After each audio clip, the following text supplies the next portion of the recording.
Welcome to genius IAS. हम लोगों की जो मंथली करंट अफेयर की सीरीज चल रही है उसमें हम फेब मंथ के करंट अफेयर कवर करेंगे इस लेक्चर में।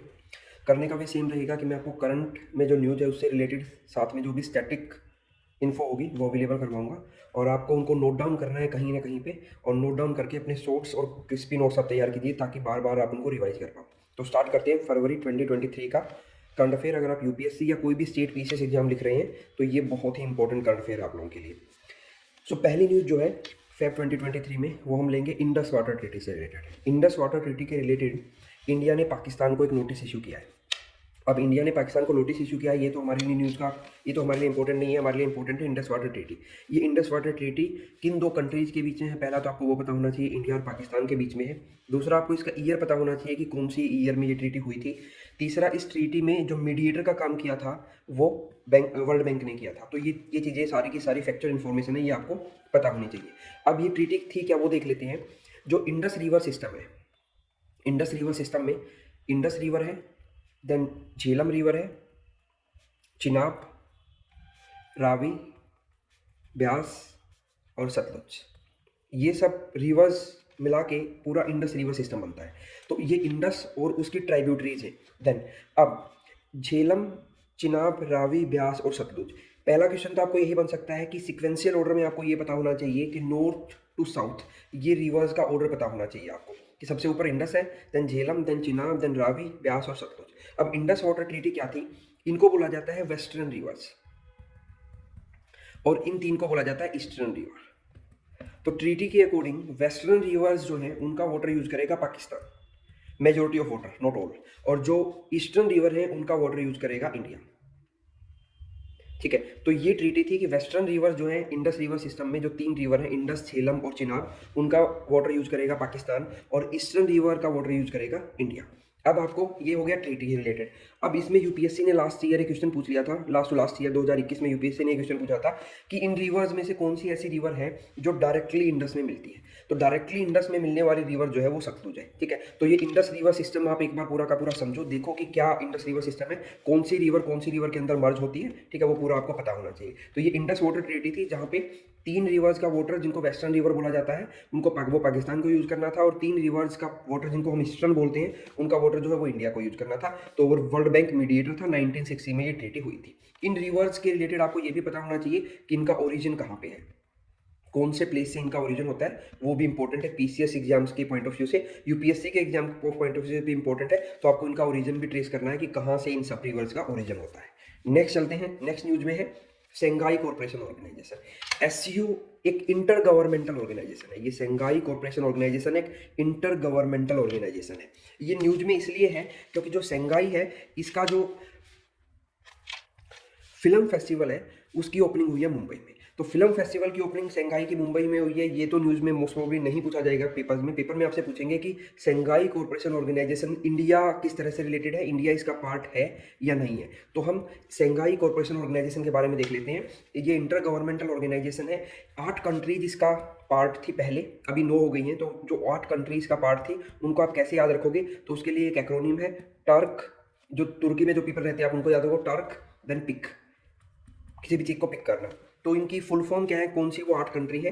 Tajikistan, Uzbekistan, Russia, Kazakhstan, Pakistan, India, China and Kyrgyzstan. Central Asian country हैं ये। हम जनवरी वाली जीके में भी हमने इन कंट्रीज को कवर किया था। तो ये 8 कंट्रीज हैं जो शंघाई कॉर्पोरेशन ऑर्गेनाइजेशन का पार्ट है। आपको इन सबके नाम याद होने चाहिए। नाउ पहले इंडिया और पाकिस्तान इसका पार्ट नहीं थे। इंडिया और पाकिस्तान इस ऑर्गेनाइजेशन का पार्ट बने 2017 में। ये ऑर्गेनाइजेशन बनाई गई थी 2001 में। इसका हेडक्वार्टर इंपॉर्टेंट है, आपको ये पता होना चाहिए इसका हेडक्वार्टर कहाँ है। तो इसका हेडक्वार्टर है बीजिंग, चाइना में। बीजिंग, चाइना में इसका हेडक्वार्टर है। देन अभी शंघाई की हर साल मीटिंग होती है। इसके जो लीडर्स हैं वो हर साल मीट करते हैं किसी ना किसी प्लेस पे। तो इसकी 2023 की जो मीटिंग हुई है वो न्यू दिल्ली में हुई है, ये इंपॉर्टेंट है। तो एससीओ की जो 2023 समिट है उसको हम समिट बोल देते हैं, जो लीडर्स की मीटिंग होती है वो न्यू दिल्ली में हुई है, ये इंपॉर्टेंट है। इससे पहले हमने जनवरी की करंट अफेयर में किया था कि G20 की भी जो 18th मीटिंग जो हुई है वो न्यू दिल्ली में हुई है। यानी इंडिया ने होस्ट किया है G20 को भी। G20 भी एक इंटर गवर्नमेंटल ऑर्गेनाइजेशन है और शंघाई कॉर्पोरेशन ऑर्गेनाइजेशन भी एक इंटर गवर्नमेंटल ऑर्गेनाइजेशन है, ठीक है। इसका हेडक्वार्टर बीजिंग चाइना में है और ये इसके मेंबर है। अभी जो न्यू दिल्ली में सबमिट हुई है इसमें 9th मेंबर को ऐड किया गया है और जो 9th मेंबर बना है SCO का वो है ईरान। ये बहुत ही इंपॉर्टेंट न्यूज है कि ईरान मेंबर बना, 9th मेंबर बना है। जैसे हमने देखा था जब G20 की सबमिट हुई थी तो अब G21 हो गया है और अफ्रीकन यूनियन नया मेंबर बन गया है G20 का। तो उसी तरह से शंघाई कॉर्पोरेशन ऑर्गेनाइजेशन का नया मेंबर बन गया है ईरान, ये आपको पता होना चाहिए। अब दो ऑफिशियल लैंग्वेज हैं SCO की, एक है रशियन और एक है चाइनीज लैंग्वेज। तो ये भी आपको ध्यान रखना है। और एक ध्यान रखना है रेट्स के बारे में। ये रेट्स पूछा गया है एग्जाम्स में, किससे रिलेटेड है? तो रेट्स जो है वो SCO से रिलेटेड है। क्या है ये rates? Regional anti terrorist structure है ये। रेट्स जो है रीजनल एंटी टेररिस्ट स्ट्रक्चर है जिसमें टेररिज्म को कैसे प्रिवेंट किया जा सकता है इन कंट्रीज में, उस पर बात होती है। इसका हेडक्वार्टर पहले ताशकंद में था जो कि उज्बेकिस्तान की कैपिटल है। अब 2022 के बाद से इसका हेडक्वार्टर शिफ्ट कर दिया गया है मॉस्को में, जो कि रसिया की कैपिटल है, रशियन कैपिटल, ठीक है। तो ये सारी की सारी इंफॉर्मेशन आपको ध्यान रखनी है। और जो क्योंकि ये सबमिट 2023 में इंडिया में हुई है तो इसका थीम क्या है वो भी आपको ध्यान रखना है। इस सबमिट का थीम क्या था? इस सबमिट का थीम था टुवर्ड्स ए सिक्योर SCO। ये सबमिट का थीम था। तो ये सारी की सारी इंफॉर्मेशन आपको SCO से रिलेटेड ध्यान रखनी है। क्वेश्चन मोस्ट प्रोबेबली SCO से बनेगा UPSC और स्टेट PCS के अंदर, ठीक है। ये इसका फिल्म फेस्टिवल कहाँ ऑर्गेनाइज हुआ है और ये सारी चीज़ें ज़्यादा इंपॉर्टेंट नहीं है। इंडिया ने इसकी प्रेसिडेंसी ली है 2023 में, ये इंपॉर्टेंट है। थीम क्या था, कौन सी कंट्री ऐड हुई, इसका हेडक्वार्टर कहाँ पे है, कौन सी 2 ऑफिशियल लैंग्वेज है, रेट्स क्या है, ये SCO से रिलेटेड है। ये सारी चीज़ें आपको ध्यान रखनी है। नेक्स्ट न्यूज पे चलते हैं।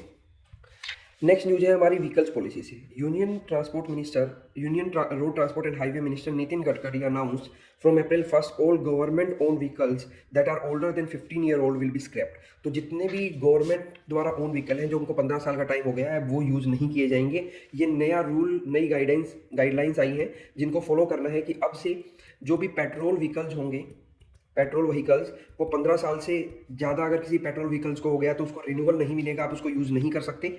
और कोई भी अगर डीजल व्हीकल है आपके पास तो उसको 10 साल से ज़्यादा आप यूज़ नहीं कर सकते। ये नए रूल्स हैं, नई गाइडेंस आई हैं यूनियन मिनिस्ट्री की तरफ से, ट्रांसपोर्ट की तरफ से, और ये 1 अप्रैल 2023 से इफेक्टिव होंगी। आपको ये भी ध्यान रखना है, ठीक है। अब थोड़ा सा और इन्फो देख लेते हैं। नितिन गडकरी जो हमारे मिनिस्टर हैं रोड एंड ट्रांसपोर्ट हाईवे के, इनकी कॉन्स्टिट्यूएंसी है Nagpur as you all know Maharashtra के अंदर है। नागपुर के बारे में आपको एक चीज तो ये ध्यान रखनी है, ये इंडिया का जियोग्राफिकल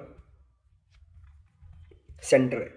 अगर आपसे पूछा जाए कि जियोग्राफिकल सेंटर कौन सा है, कहाँ पे इंडिया का मिड पॉइंट है जियोग्राफी की पॉइंट ऑफ व्यू से, so Nagpur is the geographical center of India.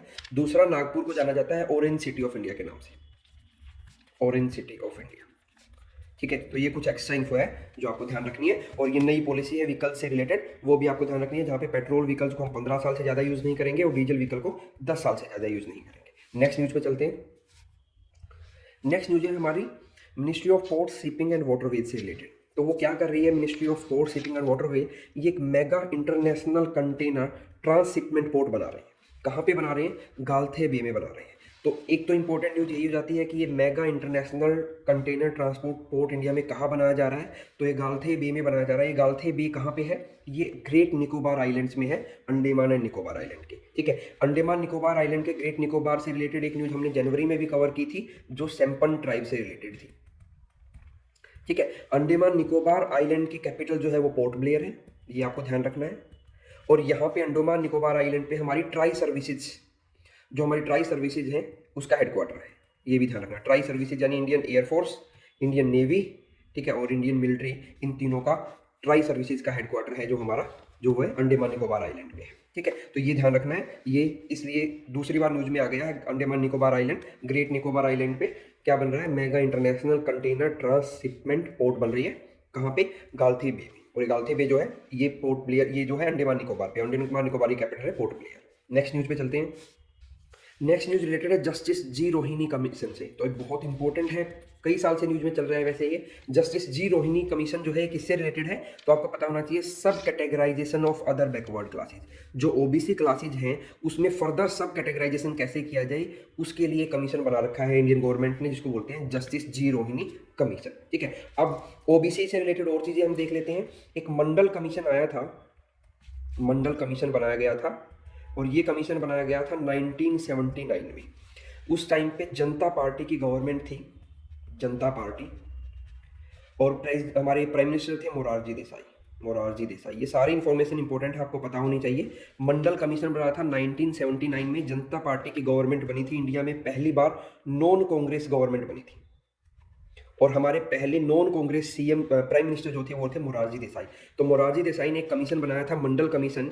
ये कमीशन इसलिए बनाया गया था कि इंडिया में इकोनॉमिकली बैकवर्ड और सोशली बैकवर्ड जो क्लासेज हैं उनकी एनालिसिस के लिए बनाया गया था, कि उनको एनालाइज करो आप, जो इकोनॉमिकली बैकवर्ड और सोशली बैकवर्ड क्लासेज हैं वो कौन कौन सी हैं। इसकी मंडल कमीशन ने रिकमेंड किया था ओबीसी रिजर्वेशन, कि ओबीसीज का रिजर्वेशन होना चाहिए, और उस ओबीसी रिजर्वेशन को लागू किया था वीपी सिंह ने। वीपी सिंह हमारे एक प्राइम मिनिस्टर थे 1990s में, उन्होंने ये ओबीसी रिजर्वेशन को लागू किया था, और 27% रिजर्वेशन दिया गया था ओबीसीज को, अदर बैकवर्ड क्लासेज को। अब ये 27% रिजर्वेशन होने के बाद आपको एक चीज़ और भी ध्यान रखनी है। एक केस था इंदिरा साहनी केस। इस इंदिरा साहनी केस ने ये बोला था कि किसी भी हालत में जो रिजर्वेशन है वो 50% से ज़्यादा नहीं होना चाहिए। जो ओवरऑल रिजर्वेशन है इंडिया में, क्योंकि इंडिया में बहुत टाइप के रिजर्वेशन दिए जाते हैं, ओबीसीज के लिए अलग रिजर्वेशन है, एससीज एंड एसटीज के लिए अलग रिजर्वेशन है, ठीक है, और स्टेट में भी कई ऐसी क्लासेज हैं जिनके लिए अलग से रिजर्वेशन है। तो ये रिजर्वेशन टोटल मिला के 50% से ज़्यादा नहीं होना चाहिए, ये बात बोली गई थी सुप्रीम कोर्ट के द्वारा इंदिरा साहनी केस में। नाउ इनिशियली जो हमारा कॉन्स्टिट्यूशन बना था इंडिया का, उसमें रिजर्वेशन के लिए दो ही क्राइटेरिया थी, या तो सोशली बैकवर्ड क्लासेस को मिलेगा या फिर एजुकेशनली बैकवर्ड क्लासेस को मिलेगा।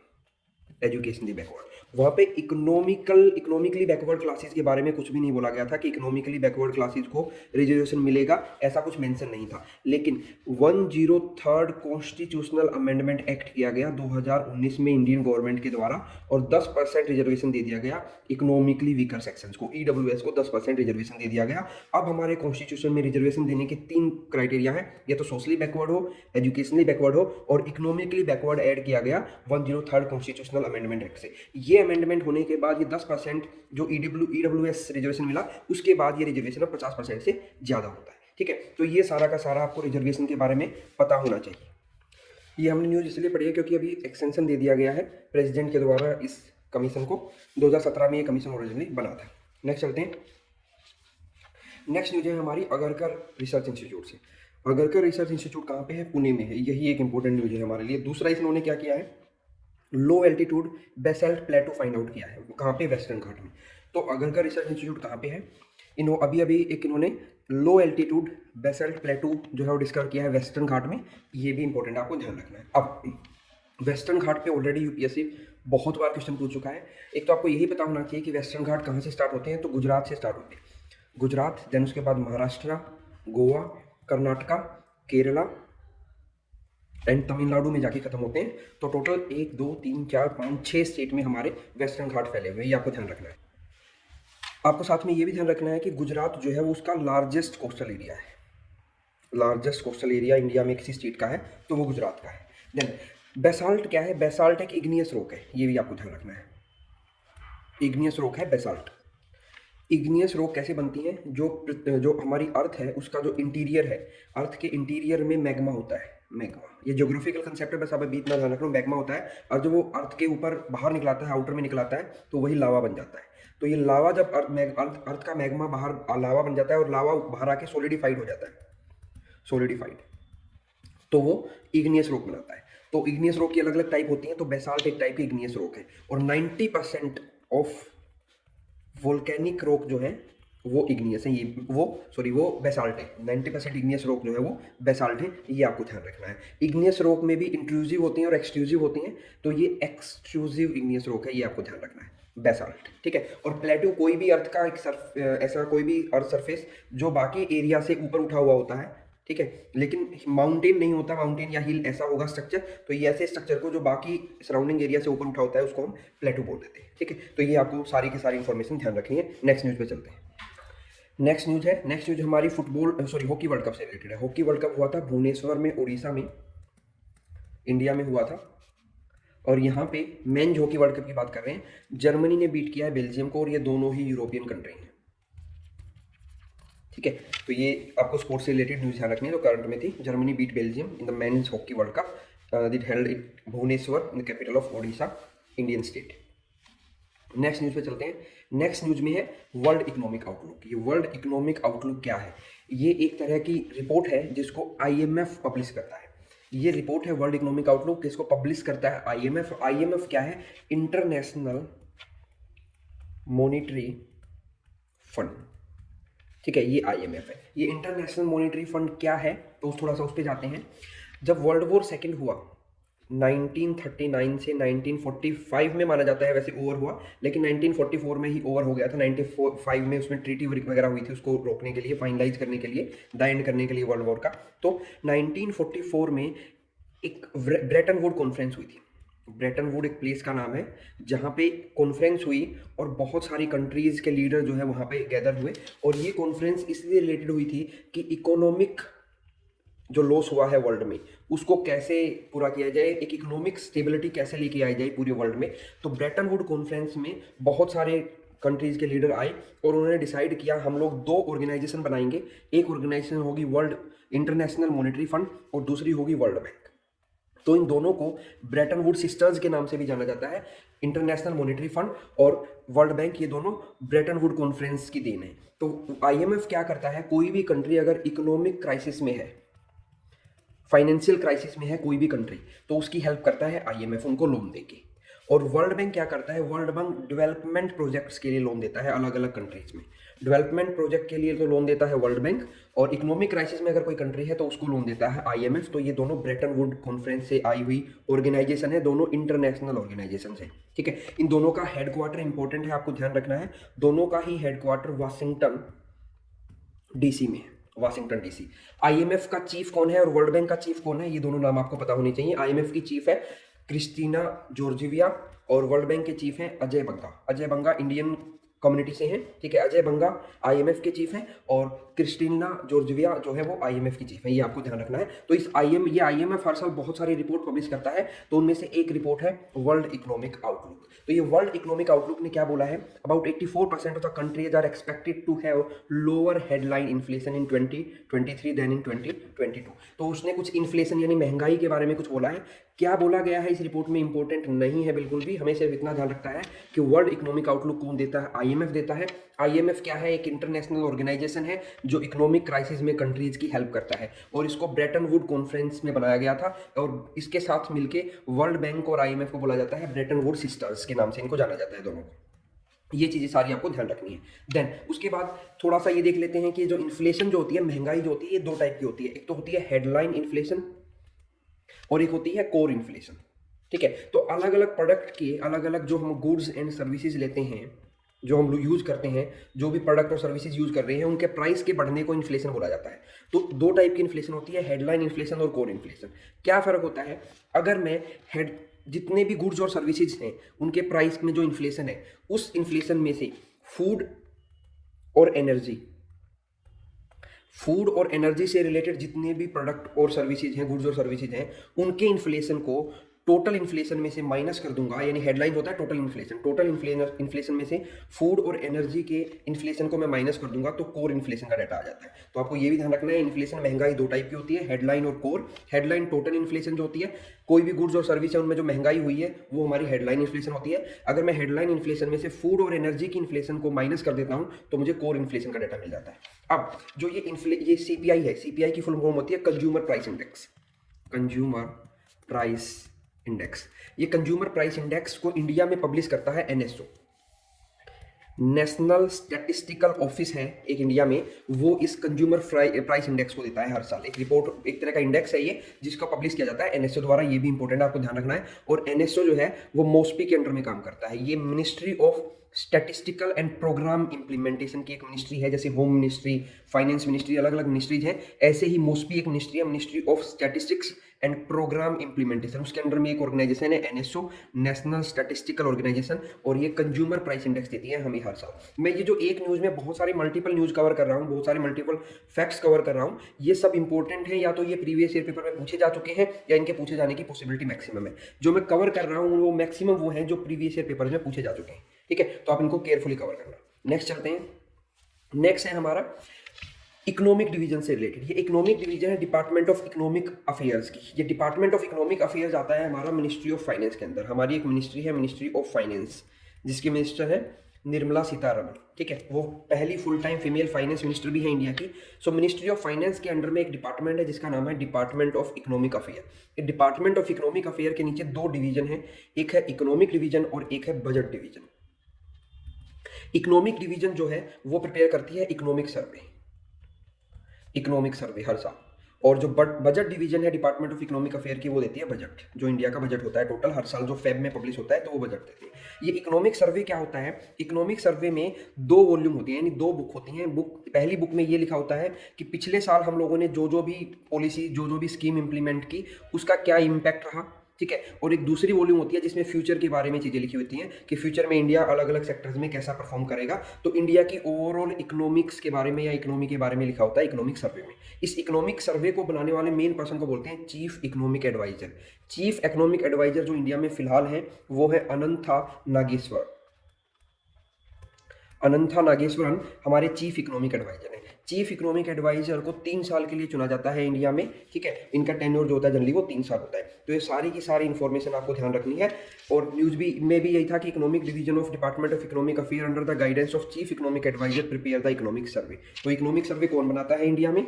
ठीक है, बजट कौन प्रिपेयर करता है इंडिया में? हमारे चीफ इकोनॉमिक एडवाइजर का टेन्योर कितना है, कितने साल तक वो चुने जाते हैं, कौन है अभी फिलहाल वो। तो ये सारी इन्फॉर्मेशन इंपॉर्टेंट है एग्जाम पॉइंट ऑफ व्यू से। नेक्स्ट चलते हैं, फिर से न्यूज में है इंटरनेशनल मॉनेटरी फंड। तो ये इंटरनेशनल मॉनेटरी फंड अभी थोड़ी देर पहले हम डिटेल में करके आए हैं। तो इंटरनेशनल मॉनेटरी फंड के अलग अलग स्कीम्स, अलग अलग प्रोजेक्ट होते हैं, अलग अलग फैसिलिटीज होती हैं इनकी। इमरजेंसी में कंट्रीज को हेल्प करता है ये। तो इसकी एक एक्सटेंडेड क्रेडिट फैसिलिटी होती है, एक एक्सटेंडेड फंड फैसिलिटी होती है, और एक the resilience and sustainability facility होती है। तो ये तीनों फैसिलिटी आपको ध्यान रखनी है। अगर एग्जामिनर आपसे पूछ ले एक्सटेंडेड क्रेडिट फैसिलिटी या फिर एक्सटेंडेड फंड फैसिलिटी और रेजिलियंस एंड सस्टेनेबिलिटी फैसिलिटी, ये किससे रिलेटेड है? तो ये आईएमएफ से रिलेटेड है, आपको पता होना चाहिए। दूसरी चीज़ न्यूज में ये है कि बांग्लादेश पहली कंट्री बन गया है एशिया के अंदर जिसको फाइनेंसिंग रिसीव हुआ है, जिसको लोन दिया गया है। फाइनेंसिंग का मतलब लोन दिया गया है अंडर आरएसएफ। तो ये आपको ध्यान रखना है, पूछा जा सकता है। Resilience and sustainability facility fund जो है आईएमएफ का, उसके अंडर में कौन सी पहली ऐसी एशियन कंट्री है जिसको लोन दिया गया है? तो वो है बांग्लादेश। ठीक है, बांग्लादेश के साथ इंडिया अपनी लॉन्गेस्ट बॉर्डर शेयर करता है, 4096 किलोमीटर की लॉन्गेस्ट बॉर्डर अगर किसी फॉरेन कंट्री के साथ इंडिया शेयर कर रहा है तो वो कंट्री है बांग्लादेश। ये आपको ध्यान रखना है। अब जब हमने आईएमएफ के बारे में इतना पढ़ लिया है तो आईएमएफ के बारे में एक चीज और बचती है, एसडीआर, स्पेशल ड्राइंग राइट। ठीक है, ये मैं नहीं पढ़ाऊंगा क्योंकि थोड़ा सा लंबा टॉपिक है, तो ये आपको डिटेल में पढ़ना है कि ये एसडीआर क्या होता है। एसडीआर आईएमएफ से रिलेटेड है, ये चीज भी ध्यान रखनी है आपको। और एसडीआर में कौन कौन सी करेंसीज होती हैं, ठीक है, वो सारा का सारा आपको ध्यान रखना है। ठीक है, ये सारा आपको खुद पढ़ना है, एसडीआर सिस्टम। बाकी हम लोगों ने मोस्टली आईएमएफ के बारे में कवर कर लिया है। नेक्स्ट चलते हैं। नेक्स्ट न्यूज जो है वो हमारी सुप्रीम कोर्ट ऑफ इंडिया से रिलेटेड है। तो सुप्रीम कोर्ट ऑफ इंडिया से जो रिलेटेड न्यूज है, इसमें तो ऐसा कुछ है नहीं कवर करने को, लेकिन हम यहाँ पे सुप्रीम कोर्ट ऑफ इंडिया से रिलेटेड कुछ फैक्ट कवर करेंगे जो एग्जाम पॉइंट ऑफ व्यू से इंपॉर्टेंट है। सुप्रीम कोर्ट ऑफ इंडिया जो बना था वो 28 जनवरी 1950 को बना था हमारा सुप्रीम कोर्ट ऑफ इंडिया। ठीक है, इसकी एक ही सीट है न्यू दिल्ली में और कहीं पे नहीं है, कोई सीट नहीं है इसकी। ठीक है, एक आपको ध्यान रखना है कि सुप्रीम कोर्ट की जो स्ट्रेंथ है, जो जजेस की जो स्ट्रेंथ है, वो मैक्सिमम जो है 34 है। और अभी हमारा सुप्रीम कोर्ट मैक्सिमम स्ट्रेंथ पे काम कर रहा है। 33 जजेस हैं प्लस में 1 चीफ जस्टिस ऑफ इंडिया होता है। तो ये टोटल 34 की मैक्सिमम स्ट्रेंथ है जिसपे हमारा सुप्रीम कोर्ट ऑफ इंडिया काम कर रहा है। अब क्वेश्चन आता है क्या इस स्ट्रेंथ को बढ़ाया जा सकता है? बिल्कुल बढ़ाया जा सकता है। तो अथॉरिटी किसके पास है बढ़ाने की? इसको बढ़ाने की सीट्स 34 से 35 करनी है, 40 करनी है, ये अथॉरिटी पार्लियामेंट ऑफ इंडिया को दी गई है। ठीक है, अब चीफ जस्टिस ऑफ इंडिया कैसे चुना जाता है इंडिया में?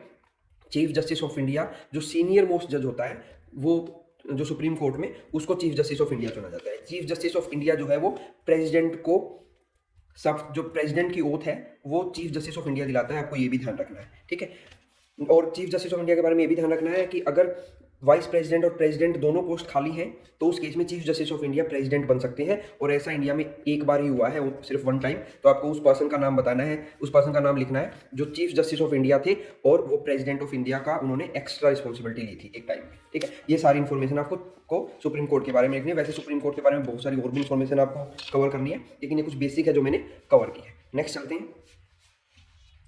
नेक्स्ट न्यूज हमारी नेशनल कमीशन फॉर वुमेन से रिलेटेड है। तो नेशनल कमीशन फॉर वुमेन का 31 फाउंडेशन डे मनाया गया।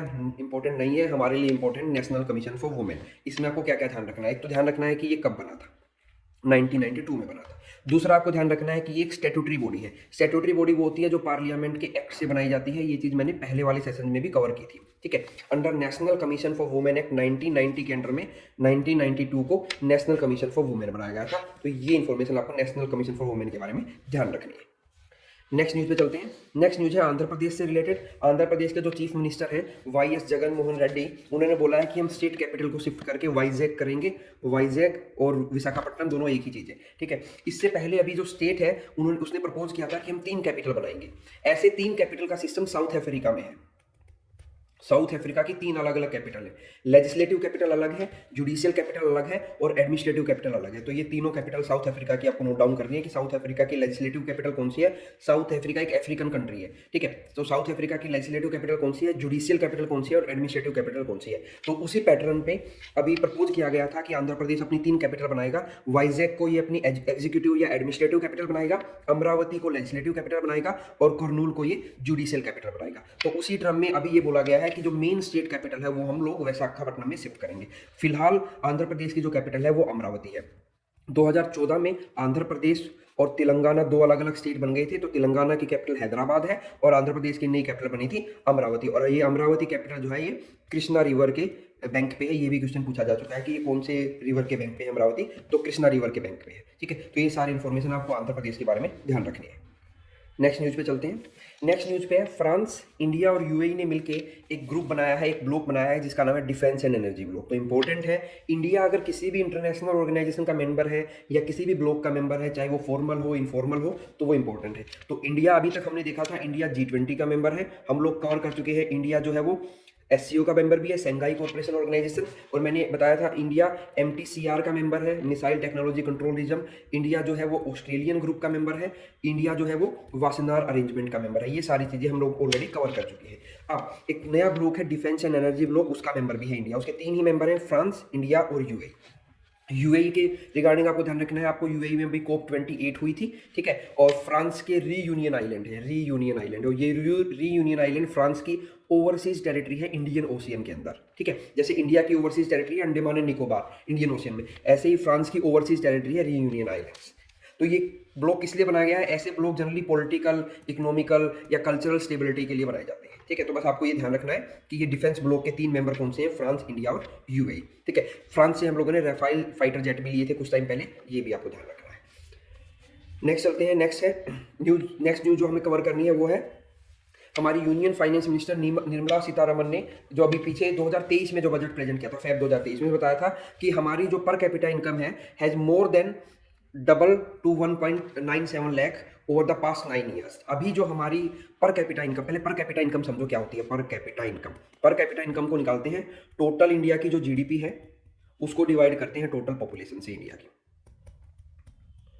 ठीक है। टोटल पॉपुलेशन से नहीं करते, एक्चुअल में वेब से करते हैं। वेब वर्किंग एज पॉपुलेशन, जो वेब के फुल फॉर्म है वर्किंग एज पॉपुलेशन, और वर्किंग एज पॉपुलेशन मानी जाती है 15 से 64 साल तक।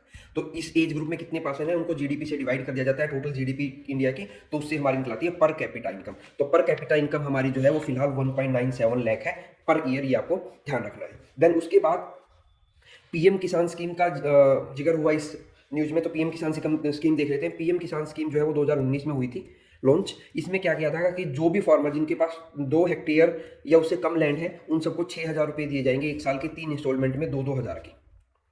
ये पीएम किसान स्कीम थी, ठीक है। और आपको ये ध्यान रखनी है कि ये 100% सेंट्रल सेक्टर स्कीम थी। सेंट्रल सेक्टर, अब ये क्या चीज़ होती है 100% सेंट्रल सेक्टर? 2 टाइप की स्कीम होती हैं जो सेंट्रल गवर्नमेंट चलाती है। एक तो वो जिनको सेंट्रल गवर्नमेंट 100% फंड करती है, दूसरा जिनको सेंट्रल गवर्नमेंट या तो 60-40 या 90 और 10 की रेशियो में फंड करती है। मतलब 60% सेंट्रल गवर्नमेंट देती है, 40% जिस स्टेट में वो इंप्लीमेंट होती है वो स्टेट देता है, 90% सेंट्रल गवर्नमेंट देगी, 10% जिस स्टेट में वो इंप्लीमेंट होगी वो स्टेट पे करेगा। तो इसको, ऐसी स्कीम को बोलते हैं central sector scheme, central sponsored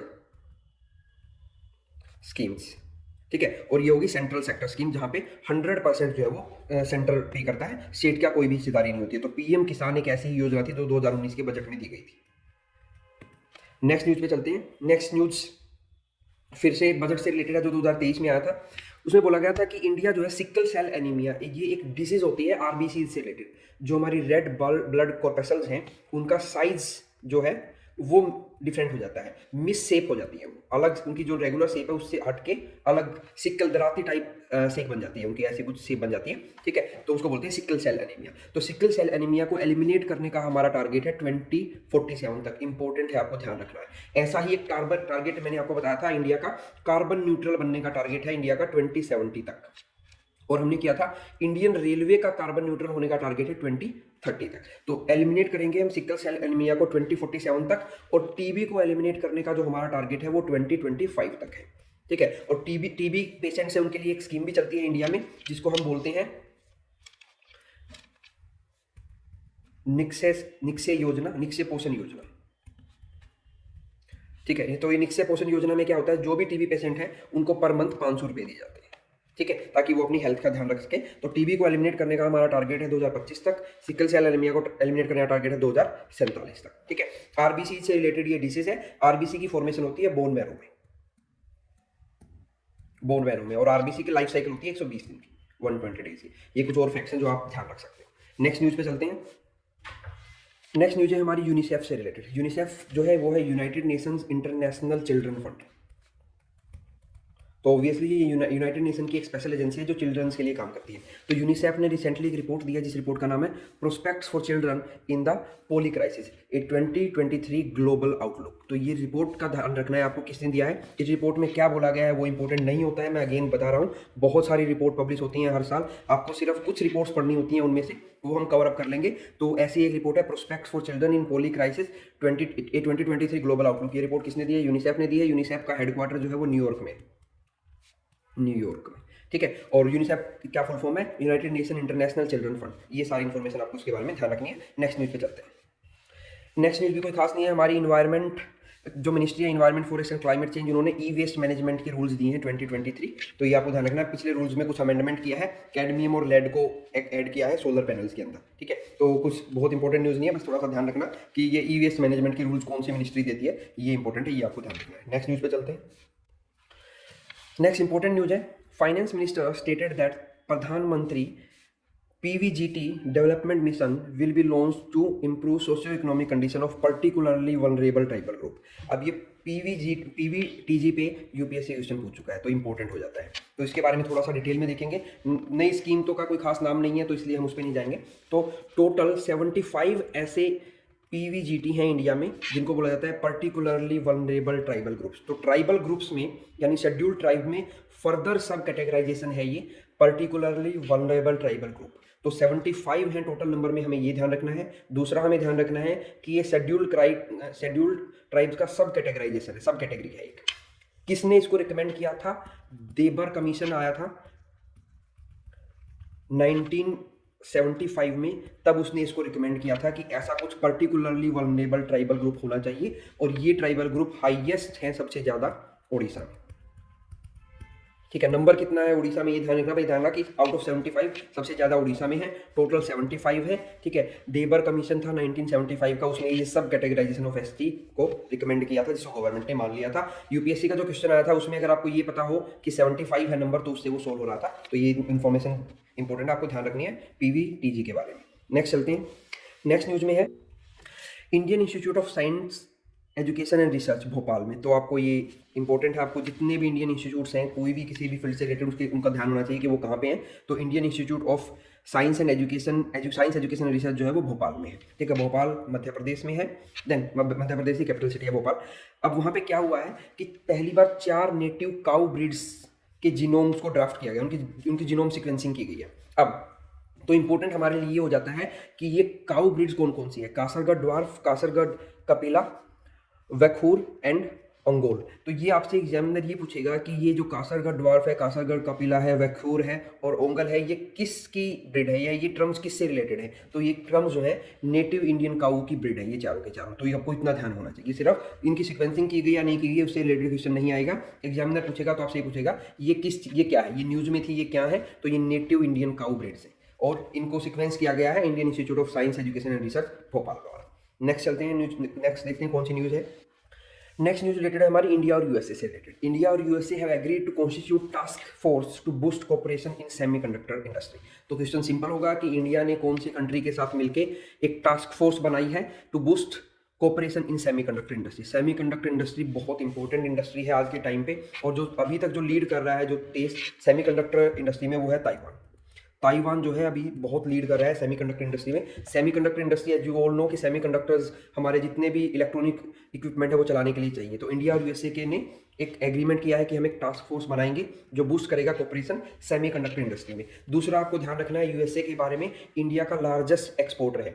India's largest exporter कोई कंट्री है तो वो है यूएसए। यूएसए में हम सबसे ज़्यादा एक्सपोर्ट करते हैं, किसी भी चीज़ का एक्सपोर्ट करते हैं। और जो ये टास्क फोर्स बनाई गई है ये एक इनिशिएटिव है, initiative on critical and emerging technology Indian government का, उसके अंडर में बनी है। ठीक है, तो ये तो इतना इंपॉर्टेंट नहीं है, इंपॉर्टेंट ये है कि हमने किस कंट्री के साथ टास्क फोर्स बनाई है सेमीकंडक्टर कोऑपरेशन के लिए, तो वो है यूएसए।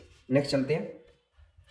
नेक्स्ट न्यूज में है RBI, reserve bank of India. Reserve bank of India ने क्या किया, डिजिटल पेमेंट इंडेक्स को रिलीज किया है। तो डिजिटल पेमेंट इंडेक्स को कौन रिलीज करता है, आरबीआई रिलीज करता है। ये आपको ध्यान रखना है, किसके लिए, to measure the adoption of online transaction digital payment across India. उसमें बताता है कि इंडिया में ऑनलाइन ट्रांजैक्शन का ट्रेंड क्या है, बढ़ रहा है, घट रहा है या कॉन्स्टेंट है, तो उस चीज़ को ट्रैक करने के लिए बताता है। ये इंपॉर्टेंट नहीं है, किस लिए, सिर्फ ये बताना है कि ये डिजिटल पेमेंट इंडेक्स किसने दिया था। इंडेक्स और रिपोर्ट बहुत सारी पब्लिश होती हैं हर साल, उसमें आप हर रिपोर्ट के और हर इंडेक्स के डिटेल में नहीं जा सकते। तो इस केस में इंडेक्स और रिपोर्ट के केस में सिर्फ आपको इतना पता हो कि वो किसने दी है तो वो सफिशिएंट है एग्जाम पॉइंट ऑफ व्यू से। ऐसे पढ़ने को तो आप कितना ही पढ़ सकते हो, लेकिन आपको एक लिमिट तक पढ़ना पड़ेगा ताकि आप उसको रिवाइज कर पाओ। अगर रिवीजन नहीं होगा तो उस पढ़ने का कोई बेनिफिट नहीं है। नेक्स्ट चलते हैं, बहुत ही इंपॉर्टेंट स्कीम है नमस्ते स्कीम। तो पहले बात तो नमस्ते की full form stands for national action plan for mechanised sanitation ecosystem. मतलब जो शहरों में साफ सफाई के लिए जो इकोसिस्टम है उसको पूरी तरह से मैकेनाइज्ड करने के लिए ये बनाई गई है। तो इसकी फुल फॉर्म इंपॉर्टेंट है, तो फुल फॉर्म से ही आप समझ जाओगे कि ये किस चीज़ के लिए बनाई गई है। जो शहरों में साफ सफाई होती है उसमें जनरली पर्सन इन्वॉल्व होते हैं, तो पर्सन इन्वॉल्व ना हो, मैनुअल स्क्वेंजिंग ना हो, तो उसको मैकेनाइज करने के लिए स्कीम है। किस किस मिनिस्ट्री द्वारा ये बनाई गई है वो इंपॉर्टेंट है, ministry of social justice and empowerment और ministry of housing and urban affair. इन दो मिनिस्ट्रीज ने एक दूसरे के साथ कोलैबोरेट करके एक स्कीम लॉन्च की है, नमस्ते स्कीम। सेंट्रल सेक्टर स्कीम है, मतलब 100% फंडिंग जो होगी वो सेंटर के द्वारा होगी, सेंट्रल गवर्नमेंट के द्वारा होगी। ठीक है, तो ये आपको नमस्ते स्कीम के बारे में ध्यान रखना है। नेक्स्ट चलते हैं, 36 सूरजकुंड इंटरनेशनल क्राफ्ट मेला। तो ये कहाँ पे लगता है ये मेला हर साल, ये फरीदाबाद में लगता है, फरीदाबाद हरियाणा। ठीक है, इस ये जो आर्ट एंड क्राफ्ट है, नाम से ही जा रहा है क्राफ्ट मेला है, ये तो हैंडीक्राफ्ट से रिलेटेड होता है। इसमें हर साल एक फॉरेन कंट्री को एसोसिएट किया जाता है अपने साथ, और एक पर्टिकुलर स्टेट को स्टेट थीम की तरह अपने साथ जोड़ा जाता है। तो अब की बार का जो इंटरनेशनल कंट्री थी या इंटरनेशनल एंटिटी थी वो थी एससीओ, शंघाई कॉरपोरेशन ऑर्गेनाइजेशन। तो इसके बारे में हम डिटेल में ऑलरेडी पढ़ चुके हैं। और 36 सूरजकुंड इंटरनेशनल क्राफ्ट मेला जो फरीदाबाद में होता है हरियाणा में, हर साल लगभग फेब के महीने में ये होता है, हैंडीक्राफ्ट मेला लगता है। तो उसमें अब की बार जो इंटरनेशनल कंट्री एसोसिएटेड थी वो एक नहीं थी, वो 8 एससीओ मेंबर्स थे शंघाई कॉरपोरेशन ऑर्गेनाइजेशन के। और जो स्टेट थे वो 8 नॉर्थ ईस्टर्न स्टेट्स थे, अरुणाचल प्रदेश, नागालैंड, सिक्किम, आसाम, मणिपुर, मेघालय, मिजोरम एंड त्रिपुरा। तो ये सब थीम स्टेट थे। तो थीम स्टेट में नॉर्थ ईस्टर्न स्टेट्स थे और थीम कंट्री में एससीओ था आपकी बार। ये आपको 2 इन्फॉर्मेशन ध्यान रखनी है, और ये मेला कहाँ पे लगता है वो इंपॉर्टेंट है। नेक्स्ट चलते हैं, archaeological survey of India recently founded 1200-year-old idols in Nalanda in Bihar. तो एक 1200 साल पुरानी एक मूर्ति मिली है आर्कियोलॉजिकल सर्वे ऑफ इंडिया द्वारा। कहाँ मिली है ये पूछा जा सकता है, नालंदा बिहार में मिली है। और जो नालंदा यूनिवर्सिटी है बिहार में वो बनाई थी कुमार गुप्त ने। ये गुप्ता रूलर था कुमार गुप्त, उन्होंने ये यूनिवर्सिटी बनाई थी।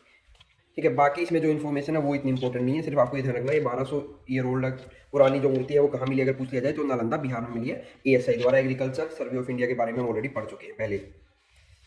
नेक्स्ट न्यूज में है एफएओ। एफएओ के बारे में भी हालांकि हम पढ़ चुके हैं, इसका हेडक्वार्टर रोम में है, इटली में, रोम इटली में इसका हेडक्वार्टर है, फूड एंड एग्रीकल्चर ऑर्गेनाइजेशन का। इन्होंने अब अगेन एक इंडेक्स दिया है, फूड प्राइस इंडेक्स। तो आपसे पूछा जा सकता है कि फूड प्राइस इंडेक्स कौन देता है, तो फूड प्राइस इंडेक्स देता है एफएओ। एफएओ एक स्पेशल एजेंसी है, किसकी, यूएनओ की, यूनाइटेड नेशन ऑर्गेनाइजेशन। ये World Trade Organisation, World Health Organisation, UNESCO, UNICEF, ठीक है, एफएओ, ये सब स्पेशल एजेंसी है यूएनओ की। यूनाइटेड नेशन ऑर्गेनाइजेशन के 6 प्रिंसिपल ऑर्गन हैं और उसके बाद उसकी बहुत सारी स्पेशल एजेंसीज हैं जो ऑल अक्रॉस द वर्ल्ड काम करती हैं। तो उनमें से एक एजेंसी एफएओ, उन्होंने एक इंडेक्स दिया है फूड प्राइस इंडेक्स, इंपॉर्टेंट है एग्जाम पॉइंट ऑफ व्यू से, पूछा जा सकता है कि फूड प्राइस इंडेक्स किसने दिया, तो एफएओ ने दिया। नेक्स्ट चलते हैं। नेक्स्ट न्यूज है गूगल से रिलेटेड। गूगल ने क्या किया है, गूगल ने एक अपना आर्टिफिशियल इंटेलिजेंस स्टार्टअप बनाया है एंथ्रोपोइक एआई। तो बस यही इंपॉर्टेंट न्यूज है, आपको ये ध्यान रखना है कि एंथ्रोपोइक एआई किसका स्टार्टअप है, गूगल का स्टार्टअप है, आर्टिफिशियल इंटेलिजेंस का स्टार्टअप है। आप मुझे ये बताइए कि गूगल की पेरेंट कंपनी का क्या नाम है, पेरेंट कंपनी ऑफ गूगल। हालांकि एग्जामिनर नहीं पूछेगा लेकिन फिर भी जीके पॉइंट से आपको पता होना चाहिए कि गूगल की पेरेंट कंपनी का नाम क्या है, ठीक है। सो नेक्स्ट चलते हैं। नेक्स्ट है मिनिस्ट्री ऑफ हैवी इंडस्ट्री से related. Ministry of heavy industry एक स्कीम चलाता है जिसको बोलते हैं फेम स्कीम। फेम स्कीम की फुल फॉर्म इंपॉर्टेंट है, नई स्कीम नहीं है, पुरानी है, लेकिन पुरानी स्कीम भी पूछी जा सकती है। Faster adoption and manufacturing of electric vehicle. तो ये फेम स्कीम इलेक्ट्रिक व्हीकल्स के अडोप्शन से रिलेटेड है। इंडिया में हम कितना जल्दी इलेक्ट्रिक व्हीकल्स पे कन्वर्ट कर सकते हैं डीजल और पेट्रोल व्हीकल से। इस स्कीम को कौन सी मिनिस्ट्री चलाती है वो इंपॉर्टेंट है, मिनिस्ट्री ऑफ हैवी इंडस्ट्रीज को चलाता है। तो यही चीज आपको ध्यान रखना है, बाकी इसके प्रोजेक्ट में कितना पैसा इन्वॉल्व है वो हमें ध्यान रखने की जरूरत नहीं है। फेम स्कीम किस चीज से रिलेटेड है, इलेक्ट्रिक व्हीकल से के एडॉप्शन से रिलेटेड है, कौन सी मिनिस्ट्री देती है, मिनिस्ट्री ऑफ हैवी इंडस्ट्री देती है। नेक्स्ट चलते हैं। नेक्स्ट न्यूज है हमारी प्राइमरी एग्रीकल्चर क्रेडिट सोसाइटीज से रिलेटेड। अब एक एमओयू साइन हुआ है, एमओयू होता है मेमोरेंडम ऑफ अंडरस्टैंडिंग, किस किस के बीच में, ministry of corporation, ministry of electronics and information technology, NABARD और CSC e governance service India limited. इन सब के बीच में एक एमओयू साइन हुआ है कि जो कॉमन सर्विस सेंटर होते हैं गांव में, जो एक कंप्यूटर की सरकारी दुकान होती है उस पर बहुत सारी सर्विस दी जाती है, वो सारी सर्विस अब प्राइमरी एग्रीकल्चर क्रेडिट सोसाइटीज पे भी अवेलेबल होगी। ये न्यूज है, तो ये आपको ध्यान रखना है। अब ये प्राइमरी एग्रीकल्चर क्रेडिट सोसाइटीज क्या है, ये आपको खुद पढ़ना है कि ये सोसाइटीज क्या होती है, ठीक है। कॉमन सर्विस सेंटर आपको हर एक विलेज में मिल जाता है, जहां पे आपको बेसिक कंप्यूटर फैसिलिटी और बेसिक सर्विस कंप्यूटर से रिलेटेड वो गवर्नमेंट के द्वारा प्रोवाइड की जाती हैं। तो वही सेम सर्विसेज जब आपको पैक्स से मिलेंगी, प्राइमरी एग्रीकल्चर क्रेडिट सोसाइटी के द्वारा भी दी जाएंगी। आपको नाबार्ड भी पढ़ना है, नाबार्ड 1982 में बना था। नाबार्ड क्या है ये भी इंपॉर्टेंट है, ये भी आपको पढ़ना है। इसका हेडक्वार्टर कहाँ पे है वो भी इंपॉर्टेंट है, वो भी पढ़ना।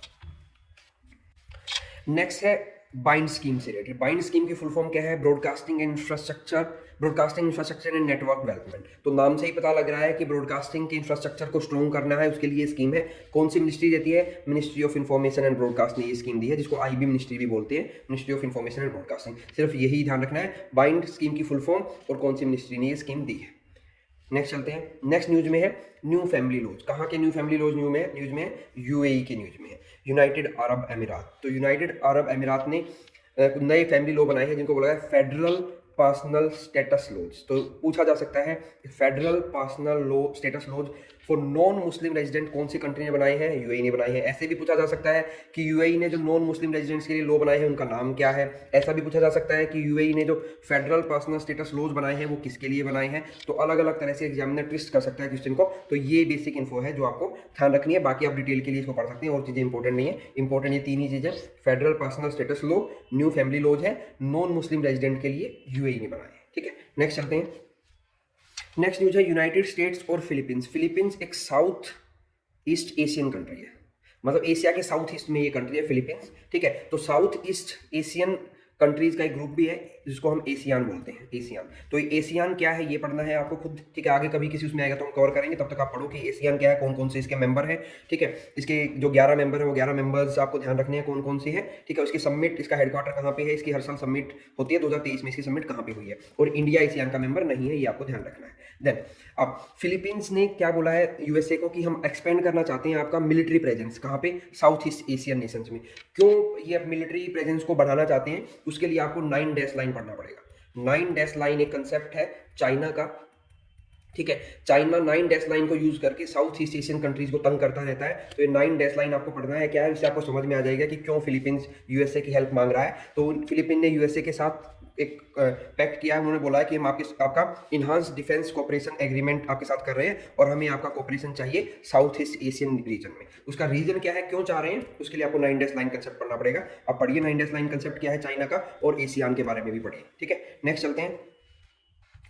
नेक्स्ट न्यूज है हमारी मैड्रिड इंटरनेशनल बुक फेयर से रिलेटेड, 2025 में होगा, तो इंडिया वहाँ पे थीम कंट्री होगा। इससे पहले इंडिया में एक फेस्टिवल हुआ था कोलकाता बुक फेयर, वहाँ पे स्पेन एक कंट्री था जो जिसको इनवाइट किया गया था। तो ये आपस में कल्चरल एक्सचेंज के लिए 46 national international Kolkata book fair हुआ है 2023 में ही हुआ है ये इंडिया में। तो ये इंडिया में हुआ है कोलकाता में, 46 इंटरनेशनल बुक फेयर कोलकाता में। वहाँ पे स्पेन को as a theme country invite किया गया था। तो स्पेन में ये फेस्टिवल होना है मैड्रिड में 2025 में, तो वहाँ पे इंडिया को इन्वाइट किया गया है। तो क्रॉस कल्चरल टाइज को इंप्रूव करने के लिए ये चीज़ें की जाती है। तो आपको ये दोनों चीज़ें ध्यान रखनी है कि international Kolkata film fair festival जो हुआ उसमें थीम कंट्री कौन सी है, और मैड्रिड में जो होगा 2025 में उसमें थीम कंट्री कौन सी है। और साथ में आप 2024 में भी देख सकते हो कि कहाँ पे होगा ये बुक फेस्टिवल। हालांकि इंपॉर्टेंट बहुत ज़्यादा है नहीं एग्जाम पॉइंट ऑफ व्यू से।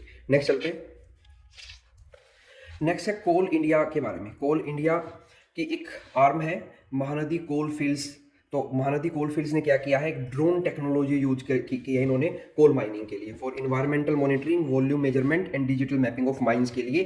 कोल इंडिया की एक ब्रांच है महानदी कोल फील्ड्स, उन्होंने ड्रोन टेक्नोलॉजी यूज की है। ये टेक्नोलॉजी यूज करने के लिए एक वेब बेस्ड पोर्टल बनाया गया है विहंगम। तो आपको ये ध्यान रखना है, ये विहंगम क्या है, वेब बेस्ड पोर्टल है। किस लिए बनाया गया है, जो एक टेक्नोलॉजी यूज कर रही है कोल इंडिया की ब्रांच जो या दूसरी आर्म जो है महानदी कोलफील्ड, ठीक है, जो माइंस हैं कोल माइंस हैं उनकी मेजरमेंट वगैरह के लिए, तो उसके लिए ये वेब पोर्टल बनाया गया है। तो ये वेब पोर्टल न्यूज में था, और कोल इंडिया की एक सब्सिडरी या एक आर्म ने महानदी कोलफील्ड ने ड्रोन टेक्नोलॉजी को यूज किया, तो ये न्यूज में है। तो ये तो ज़्यादा इंपॉर्टेंट नहीं है कि उन्होंने ड्रोन टेक्नोलॉजी यूज किया, मेन इंपॉर्टेंट है वेब बेस्ड पोर्टल विहंगम, ये क्या था और क्यों न्यूज में था, वो आपको ध्यान रखना है। नेक्स्ट चलते हैं। नेक्स्ट न्यूज है हमारी रिलायंस रिटेल से रिलेटेड। तो रिलायंस रिटेल पहला ऐसा इंडियन रिटेलर बन गया है to introduce central bank digital currency. ये सेंट्रल बैंक डिजिटल करेंसी को इंट्रोड्यूस किया था आरबीआई ने, रिजर्व बैंक ऑफ इंडिया ने, ठीक है, ई रूपी जो बोलते हैं जिसको हम, तो उसको डिजिटल रूपी को यूज करने वाला अपने एक स्टोर में, मुंबई के स्टोर में यूज करने वाला पहला रिटेल जो कंपनी बन गई है रिलायंस रिटेल। आपको ये ध्यान रखना है। तो डिजिटल रूपी जो है उसको सेंट्रल बैंक डिजिटल करेंसी भी बोलते हैं, आरबीआई इसको देता है, जैसे बाकी मनी जो होती है, बाकी पैसे जो है वो भी आरबीआई ही रिलीज करता है इंडिया में। तो डिजिटल रूपी उन्होंने लॉन्च किया है, उस डिजिटल रूपी को यूज करने वाला रिलायंस रिटेल पहला ऐसा रिटेलर बन गया इंडिया में। तो ये ध्यान रखना है आपको। नेक्स्ट है नेशनल रिसर्च फाउंडेशन से रिलेटेड। तो नेशनल रिसर्च फाउंडेशन एक ऑटोनोमस एजेंसी है that comes under ministry of science and technology. तो आपको ये ध्यान रखना है बस कि ये नेशनल रिसर्च फाउंडेशन कौन सी मिनिस्ट्री के अंडर में आता है, ये ministry of science and technology के अंडर में आता है। और इंडिया में नेशनल रिसर्च फाउंडेशन जो रिसर्च है और इनोवेशन है उसको बूस्ट करने का काम करता है। तो अगर आपसे पूछ लिया जाए कि इंडिया में रिसर्च और इनोवेशन को बूस्ट करने का काम कौन करता है, तो नेशनल रिसर्च फाउंडेशन करता है। नेशनल रिसर्च फाउंडेशन जो है ministry of science and technology के अंडर में आता है।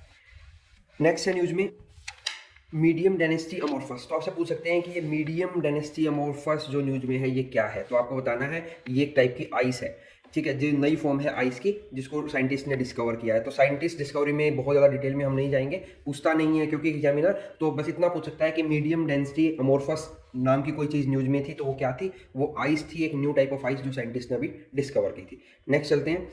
नेक्स्ट न्यूज में एक पर्सन है रिकी कीज। तो रिकी कीज क्यों न्यूज में है, क्योंकि अपनी एल्बम डिवाइन टाइड्स के लिए इन्होंने तीसरा ग्रैमी अवार्ड जीता है। तो ग्रैमी अवार्ड बहुत फेमस, वर्ल्ड फेमस अवार्ड्स होते हैं। तो एल्बम थी डिवाइन टाइड्स जिसके लिए रिकी कीज ने तीसरा इंटरनेशनल ग्रैमी अवार्ड जीता है। तो आपको ये ध्यान रखना है, ठीक है।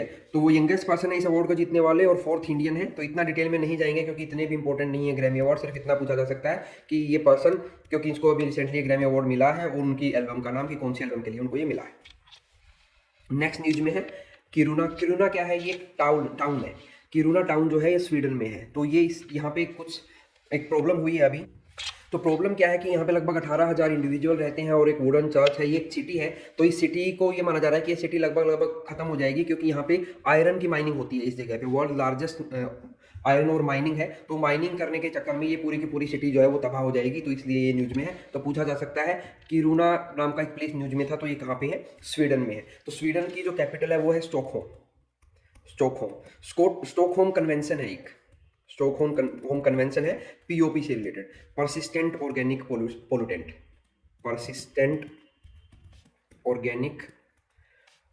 पोल्यूटेंट से रिलेटेड एक कन्वेंशन है स्टॉकहोम की। इसको डिटेल में आप पढ़ लेना कि ये पीओपी कन्वेंशन क्या है। मेनली एग्जामिनर आपसे पूछेगा ये कि पीओपी कन्वेंशन किससे रिलेटेड है, तो स्टॉकहोम से, या स्टॉकहोम कन्वेंशन किससे रिलेटेड है, तो पीओपी से रिलेटेड है, परसिस्टेंट ऑर्गेनिक पोल्यूटेंट से रिलेटेड। डिटेल में आप इसके पढ़ लेना। स्वीडन की कैपिटल है स्टॉकहोम और किरुना नाम का एक प्लेस वहाँ पे न्यूज में है। नेक्स्ट न्यूज पे चलते हैं। नेक्स्ट है India EU trade and technology council, ठीक है। तो यहाँ पे न्यूज में सिर्फ इतना ही पूछा जाएगा आपसे, एग्जाम में इतना ही पूछ सकता है कि अभी इंडिया ने एक ट्रेड एंड टेक्नोलॉजी काउंसिल बनाई है, किसके साथ मिलकर बनाई है, तो यूरोपियन यूनियन के साथ मिलकर बनाई है। और यूरोपियन यूनियन को बहुत डिटेल में हम पहले ही पढ़ चुके हैं, ठीक है। तो आप ये ध्यान रखना कि इंडिया ने यूरोपियन यूनियन के साथ मिलकर एक ट्रेड एंड टेक्नोलॉजी काउंसिल बनाई है, वो न्यूज में है। नेक्स्ट न्यूज़ में है साइट्स। साइट्स एक बहुत ही इंपॉर्टेंट ऑर्गेनाइजेशन है। इसकी फुल फॉर्म इंपॉर्टेंट है, the convention on international trade in endangered species of wild फोना एंड फ्लोरा। तो वाइल्ड फ्लोरा और फोना जो एनिमल और प्लांट्स हैं, उनकी जो इंडेंजर्ड स्पीसीज हैं, उनका जो इंटरनेशनली ट्रेड होता है, उसको लेके एक ये कन्वेंशन है। इसका जो हेडक्वार्टर है वो जिनीवा में है, जिनीवा स्विट्जरलैंड में। किसका हेडक्वार्टर? साइट्स का हेडक्वार्टर। ठीक है, और ये एक इंटरनेशनल एग्रीमेंट है, इंटरनेशनल एग्रीमेंट साइट्स। ठीक है, तो साइट्स के बारे में आपको ध्यान रखना है। साइट्स क्या है? ये कन्वेंशन है जो बैन करती है international trade off endangered species of wild flora and fauna. ठीक है, और इसका हेडक्वार्टर जो है वो जिनेवा में है। ये न्यूज में क्यों था?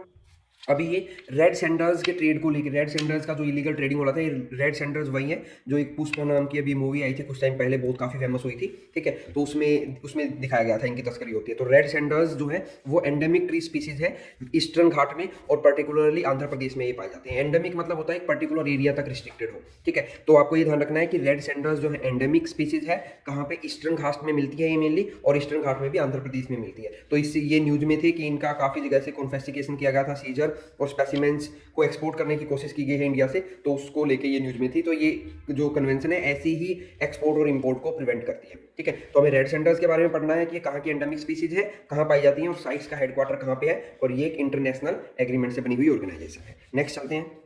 नेक्स्ट फिर से गूगल न्यूज में है। गूगल ने क्या किया है कि अपना एक एआई चैटबॉट बनाया है जिसका नाम है बार्ड। सो बार्ड पूछा जा सकता है किसका एआई चैटबॉट है? गूगल का है। ये कंपटीशन में बनाया है माइक्रोसॉफ्ट के चैट जीपीटी। माइक्रोसॉफ्ट का एक चैट जीपीटी है एआई, उसके कंपटीशन में गूगल का जो एआई चैटबॉट है उसका नाम है बार्ड। ये आपको ध्यान रखना है। नेक्स्ट न्यूज में है ट्रेड्स। ट्रेड्स की full form trade receivable discounting system. ये सिस्टम क्या है ये आपको पढ़ना पड़ेगा, थोड़ा सा टाइम लगेगा अगर मैं इसको एक्सप्लेन करूंगा तो। ठीक है, इलेक्ट्रॉनिक प्लेटफॉर्म है जो यूज किया जाता है एमएसएमई द्वारा, micro small and medium enterprise जो इंडिया में है, छोटे बीच जो मिंजोली और बड़े जो एंटरप्राइज है, माइक्रो स्मॉल और मीडियम एंटरप्राइज, वो यूज करते हैं इसको, ट्रेड्स को। ये एक इलेक्ट्रॉनिक प्लेटफॉर्म है। ठीक है, इसमें वो इसको वो ट्रेडिंग के लिए यूज करते हैं। अपना जो वर्किंग कैपिटल है, वर्किंग कैपिटल मतलब उनका जो डेली यूज का कैपिटल है उसको सेव करने के लिए वो ट्रेड्स को यूज करते हैं। ठीक है, एमएसएमई द्वारा यूज किया जाता है। तो अभी रिजर्व बैंक ऑफ इंडिया ने डिसाइड किया है कि वो स्कोप बढ़ा रहे हैं ट्रेड्स का, और इंश्योरेंस फैसिलिटी के लिए भी वो ट्रेड सर्टिफिकेट को यूज कर पाएंगे। कौन? एमएसएमईज। ठीक है, तो ट्रेड्स के बारे में आप थोड़ा सा पढ़ लेना, इतना ध्यान रखना है। ट्रेड्स जो है एमएसएमई द्वारा यूज किया जाता है, ये इलेक्ट्रॉनिक प्लेटफॉर्म है। ठीक है, जो उनकी वर्किंग कैपिटल को सेव करने के लिए ये लोग यूज करते हैं इसको। अब आरबीआई ने इस ट्रेड्स का जो दायरा है वो बढ़ा दिया है, उनको बोला है कि एमएसएमई इंश्योरेंस फैसिलिटी लेने के लिए भी ट्रेड सर्टिफिकेट को यूज कर सकते हैं। नेक्स्ट न्यूज पे चलते हैं। नेक्स्ट फिर से ईरान न्यूज में है। एक तो ईरान आपको याद रखना है एससीओ शंघाई कोऑपरेशन ऑर्गेनाइजेशन का 9th मेंबर बन गया है ईरान। ईगल 44 एग्जामिनर पूछ सकता है कि ईगल 44 न्यूज में था, तो ये ईगल 44 क्या है? तो ये first underground air force base है ईरान का। ठीक है, ईरान के बारे में कुछ और चीजें आप ध्यान रख सकते हो। ईरान की कैपिटल जो है वो तेहरान है। ईरान में इंडिया एक चाहबार पोर्ट को डेवलप कर रहा है, चाहबार पोर्ट, ये ध्यान रख सकते हो। ठीक है, और एससीओ का नया मेंबर बना है, ये भी ध्यान रख सकते हो। ठीक है, तो ये कुछ जो ईरान के बारे में कुछ चीज़ आप ध्यान रख सकते हो। और ईरान का जो first underground air force base बना है उसका नाम है ईगल 44। ये हमारा पार्ट 1 था फेब 2023 के करंट अफेयर्स का। पार्ट 2 के साथ हम जल्द हाजिर होंगे। ठीक है, तब तक आप इनको रिवाइज कीजिए, कंसाइज नोट्स बनाइए। Thank you.